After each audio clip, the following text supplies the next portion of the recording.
இன்றைக்கி சிங்க் அடியில் இருக்கிற அந்த கேபினெட்டை தான் க்ளீன் பண்ணலாம் அப்படின்னு சொல்லிட்டு உட்காந்துட்டேன். ஸோ இதை க்ளீன் பண்ணும்போது தான் பார்த்தேன், இது அடியில் பார்த்தீங்க அப்படின்னா நம்ம டிஷ் வாஷர் இருக்கும் பார்த்தீங்களா, அதுக்கு வந்து வாஷ் பண்ணுறதுக்காக ஹஸ்பண்ட் வந்து வாங்கி கொடுத்துருந்தாங்க டிட்டர்ஜென்ட். இது பவுடர் லிக்விட் சேமாக வரும்.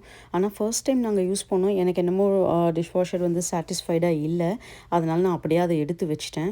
ஸோ இது வந்து பார்த்திங்கன்னா இந்த இடத்துல வச்சு இப்படி க்ளோஸ் பண்ணிவிட்டு அதுக்கப்புறம் நம்ம மிஷின் ஆன் பண்ணோம் அப்படின்னா ஃபுல்லாகவே வந்து நமக்கு ட்ரையாக ஃபுல்லாக க்ளீன் பண்ணி தான் கொடுத்துரும். எனக்கு என்னமோ அது சாட்டிஸ்ஃபேக்ஷனாக இல்லை. சரி ஃபுல்லுத்தையும் வந்து க்ளீன் பண்ணிவிட்டு அந்த சிங்க் அடியில் இங்கே எந்த ஒரு லீக்கேஜ் அந்த மாதிரி எதுவுமே வந்து எனக்கு இல்லை. அதனால் எனக்கு ரொம்ப ஈஸியாகவே இருந்தது க்ளீன் பண்ணுறதுக்கு.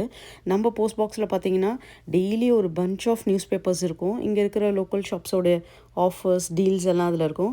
அது என்ன தேவையோ அதெல்லாம் மட்டும் பார்த்துட்டு கட் பண்ணி எடுத்துகிட்டு பேலன்ஸை இந்த மாதிரி பர்பஸ்க்காக தான் நான் யூஸ் பண்ணுவேன். நம்ம சிக்கன் கட் பண்ணும்போது அந்த சிங்க்கு மேலே போடுறது, அதுக்கப்புறம் அந்த ரேப் பண்ணி போட்டோம் அப்படின்னா மேக்ஸிமம் வந்து நமக்கு அந்த இது எதுவுமே வந்துட்டு அந்த பாக்டீரியாலாம் நம்ம ஃப்ளோரில் படாது இல்லைங்களா. அதனால் அதுக்காக நான் யூஸ் பண்ணிப்பேன் இந்த நியூஸ் பேப்பர்ஸ் எல்லாமே. நீங்களும் அந்த மாதிரி தான் நியூஸ் பேப்பர்ஸை யூஸ் பண்ணுவீங்களா? படித்து முடிச்சதுக்கப்புறம் இல்லை வேறு என்ன பர்பஸ்க்காக யூஸ் பண்ணுவீங்க அப்படின்றத கமெண்ட்டில் சொல்லுங்கள்.